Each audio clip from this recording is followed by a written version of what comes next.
Monte de los Olivos nos muestra la imagen típica de Jerusalén.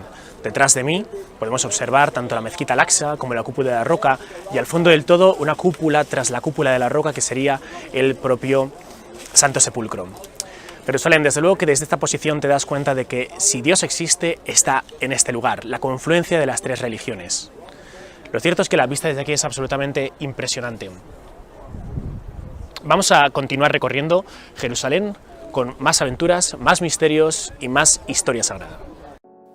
Desde Jerusalén tomamos la carretera y cruzamos el muro. La diferencia que encontramos entre las dos zonas, la israelita y la palestina, es asombrosa. La pobreza y la riqueza separadas por una muralla. Así llegamos a Betania, la tierra de Lázaro, el lugar donde se produjo la resurrección del amigo de Jesús. Pues bien, cuenta la tradición que esta justo es la tumba de Lázaro. Esto es una propiedad privada, vamos a bajar unos cuantos pisos hasta el interior, la entrada, y aquí un señor que está pidiendo pues 7 unidades de moneda local. Así que nada, simplemente vamos a tratar de acceder a ver qué sucede. La tumba de Lázaro, acompañadme.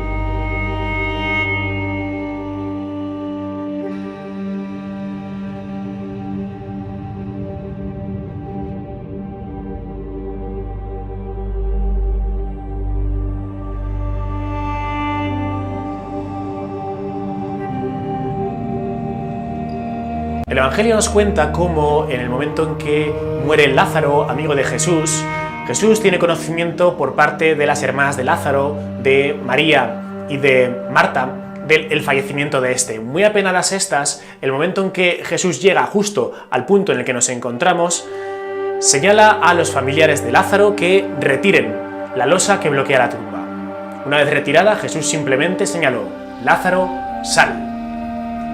El cadáver todavía olía, y es que llevaba 4 días muerto. Lázaro salió y resucitó.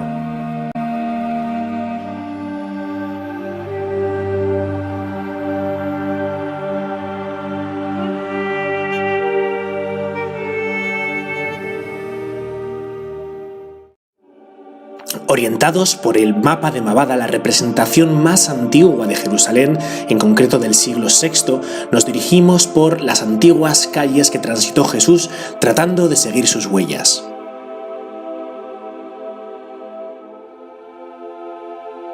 La iglesia de la Dormición hace que nuestros pasos se dirijan directamente hacia el cenáculo, el lugar de la última cena. Destruido y reconstruido en innumerables ocasiones, su aspecto exterior poco tiene que ver con el original.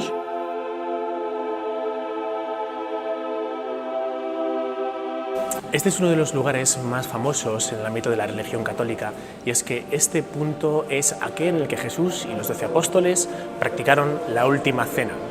Ese momento en el que Jesús cita: uno de vosotros va a traicionarme. Ese momento en el que probablemente Judas ya sabe que es el traidor.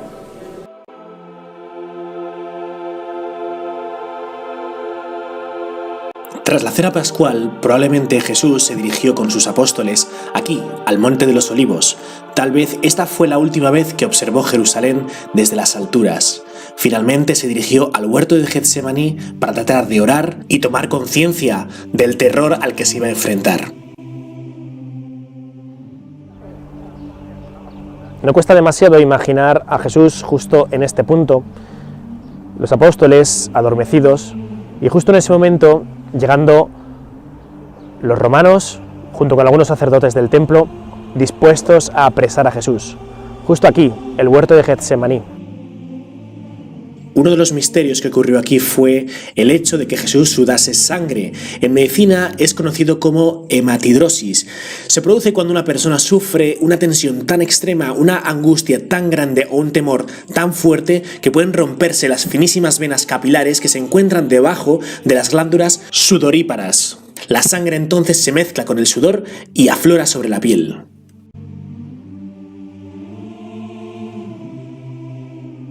Poco después sería Pedro quien, alertado directamente, cortó una de las orejas de uno de los romanos que apresaban a Jesús.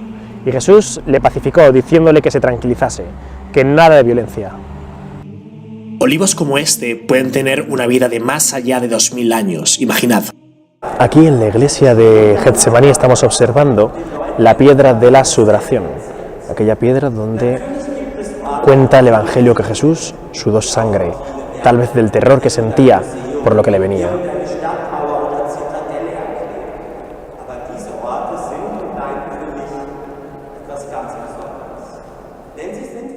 La Vía Dolorosa es el camino que tradicionalmente siguió Jesús desde que fue juzgado y cargado con la cruz hasta que llegó al Gólgota.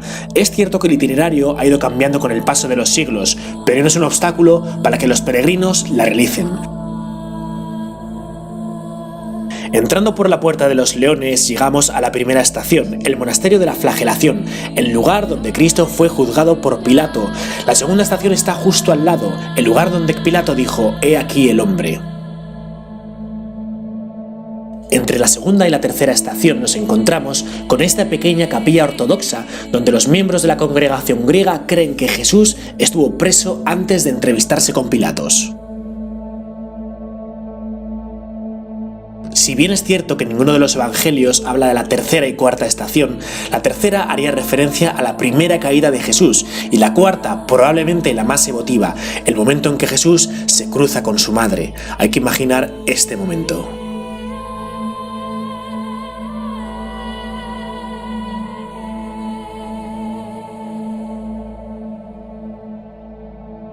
La quinta estación rememora el momento en que Jesús es ayudado por Simón de Cirene a cargar con la cruz.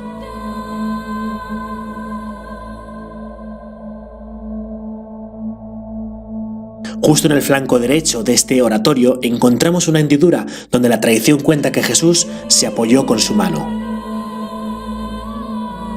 Es el momento de iniciar el ascenso al Calvario. La sexta estación es la estación de la Verónica. Esta historia, que en realidad no aparece en las escrituras, nos cuenta cómo una mujer cubrió el rostro de Jesús con un paño y su rostro se quedó plasmado, aunque en realidad Verónica en latín significa verdadero icono, el verdadero rostro. Entre comerciantes árabes llegamos a la séptima estación, la segunda caída de Jesús.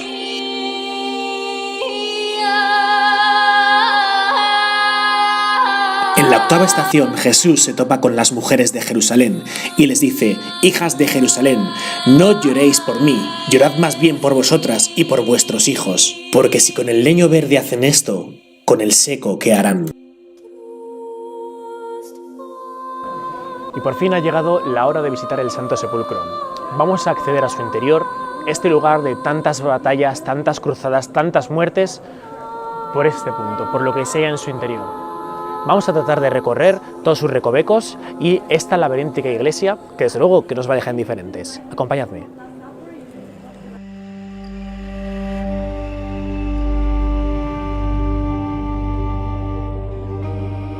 En el año 135 después de Cristo, el emperador Adriano reconstruyó Jerusalén llamándola Aelia Capitolina. Construyó justo en el lugar en el que nos encontramos un templo dedicado a Afrodita. 200 años después, Santa Elena, la madre de Constantino, indicaría que este fue el lugar donde Cristo fue crucificado. Al acceder nos encontramos con la piedra de la unción, el lugar donde supuestamente Cristo fue perfumado, lavado y envuelto en la sábana.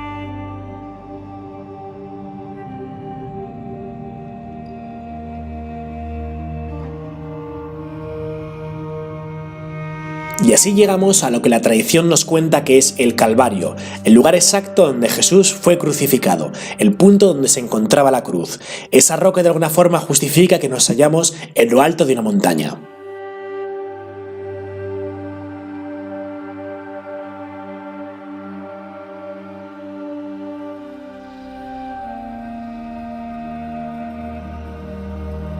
Uno de los lugares más increíbles que encontraréis aquí es la tumba de Adán, y es que justo debajo del Calvario se halla una pequeña tumba donde cuenta la tradición que reposan los restos de Adán, y es que Jesús, para poder redimir el pecado, tuvo que morir justo encima de la tumba de quien cometió el pecado original, Adán.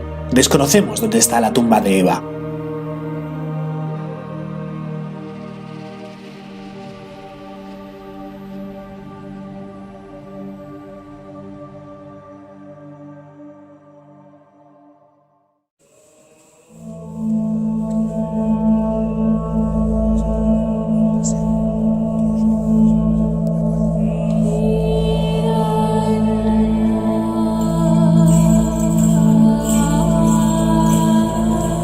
Siempre me ha llamado poderosamente la atención la cercanía que existe entre el Calvario, la cruz y el Santo Sepulcro, la tumba.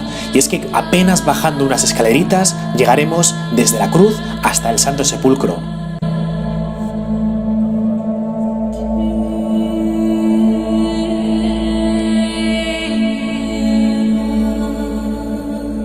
Sea o no este el lugar donde resucitó Cristo, lo cierto es que es un lugar donde se respira una energía especial. Es el momento de entrar y sentir.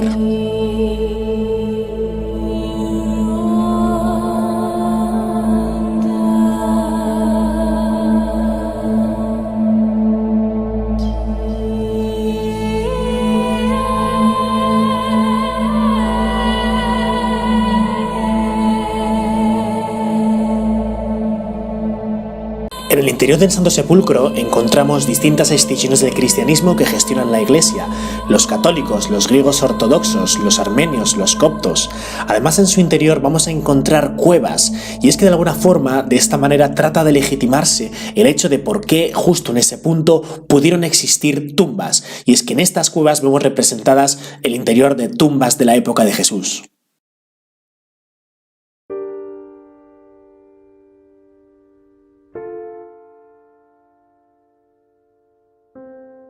Hoy en día la familia Nudibeg es la custodia del Santo Sepulcro, quien tiene las llaves, y es que desde tiempos de Saladino, cuando tuvo que lidiar sobre quién iba a gestionar esta iglesia, si los latinos o los ortodoxos, decidió que sería el jeque Al-Yazaghi.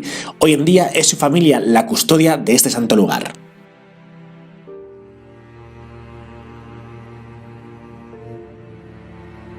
Entramos en uno de los lugares más especiales, la capilla de Santa Elena, la patrona de la arqueología.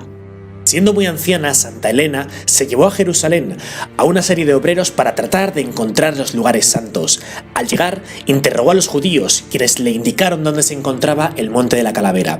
Este se hallaba justo debajo de un templo dedicado a Afrodita. Santa Elena ordenó excavar, y tras las excavaciones encontraron 3 cruces, la de los 2 ladrones y la de Jesús. Pero ¿cuál era la auténtica? Era sencillo: se colocó a un lisiado en las 3, y en aquella en la que se recuperó, esta era la vera cruz, la auténtica cruz de Jesús. Hemos hecho una cola más o menos de unos 45 minutos para al final poder rodear completamente lo que llaman la rotonda, ese lugar donde está la capilla del sepulcro en sí, y finalmente poder acceder a su interior. Que sepáis que la apertura es a las 8 de la mañana. A las 8 de la mañana ya podéis entrar en lo que es el sepulcro. La iglesia desde las 4:30 ya está completamente abierta. Las sensaciones que se tienen cuando entras ahí es de quietud absoluta, sensación de paz, esta vez sí, no como en el Calvario, que sí que se nota bastante ansiedad, tal vez un poco de agonía. La gente trata de empujarte. Una vez que entras aquí en el interior del sepulcro, lo cierto es que es un espacio muy pequeñín. Puedes estar unos segundos para ti, rezando, orando, hablando con Dios o simplemente mirando la piedra que tocas. Sí que es verdad que se nota una energía especial. No sé si porque aquí ocurrió algo o porque tanta gente ha depositado su energía de fe ahí que queda algo, pero sí que es cierto que se nota cierta vibración.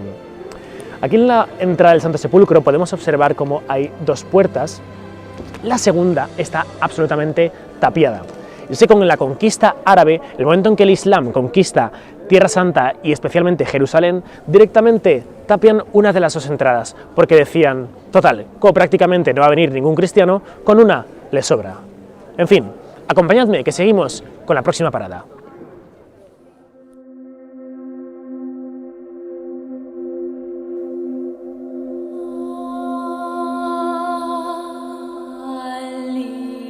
Uno de los lugares más evocadores que vais a poder encontrar en vuestra visita por Jerusalén es la conocida como Tumba del Jardín. Y es que existe la teoría de que no es el Santo Sepulcro ni el Calvario el sepulcro de Jesús, sino justo el lugar donde nos encontramos ahora mismo. La primera de las pruebas de quienes abogan por esta teoría es que justo lo que tengo detrás, esta especie de montaña que de perfil da la sensación de que sea una calavera, con su cuenca del ojo, su nariz y esa especie de mandíbula que asoma, sería el Calvario, el monte de la calavera, la montaña donde Jesús fue crucificado. Los críticos que indican que el Santo Sepulcro no es el Calvario ni el sepulcro de Jesús, lo que indican es que el sepulcro está muy cerquita del Calvario. De hecho, simplemente bajando unas escaleras del Calvario, de la del lugar donde se hallaría la cruz está el sepulcro. Aquí lo que observamos es cómo el monte o supuesto monte Calvario se encuentra a una distancia lo suficientemente grande como para cumplir con las indicaciones que señala el Evangelio, y es que la tumba cedida por parte de José de Arimatea para alojar el cadáver de Jesús se hallaba en las cercanías, pero no tan cerca como el Santo Sepulcro, que simplemente hay que bajar unas escaleras. Vamos a acceder a la entrada de la tumba del jardín. ¿Quién sabe si la tumba de Jesús?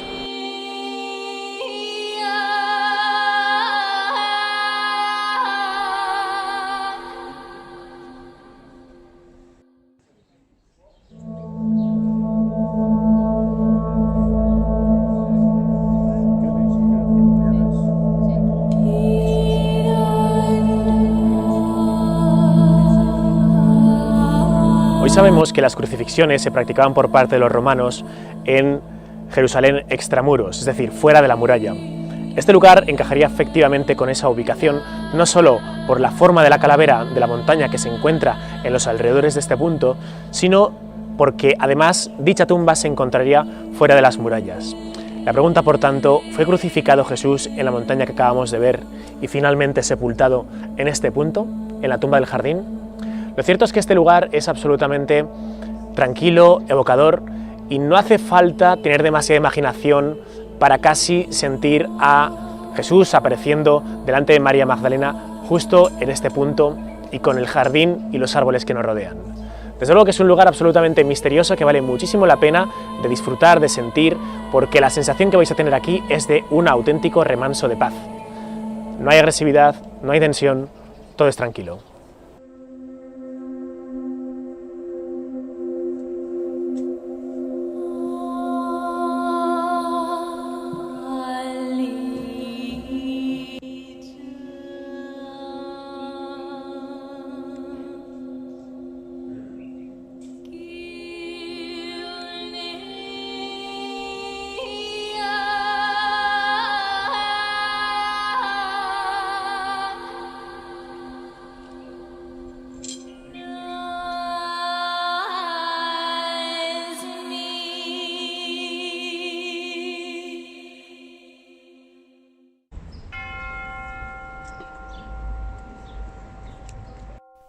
Justo al lado del Monte de los Olivos encontramos la iglesia donde la tradición cuenta que tras la dormición fue enterrada la Virgen María.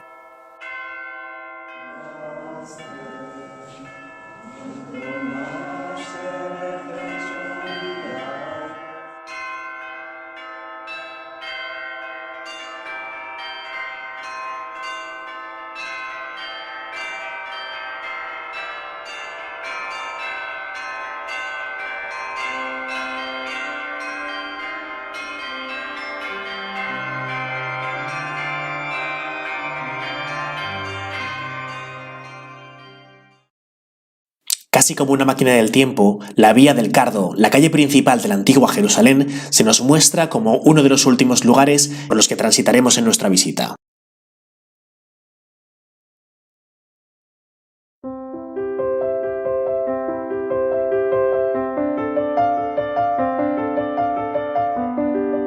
Atravesando la puerta de Sion y muy cerquita tanto de la tumba de David como del cenáculo, nos encontramos justo en la iglesia de la Adormición, el lugar donde María cayó en su sueño eterno.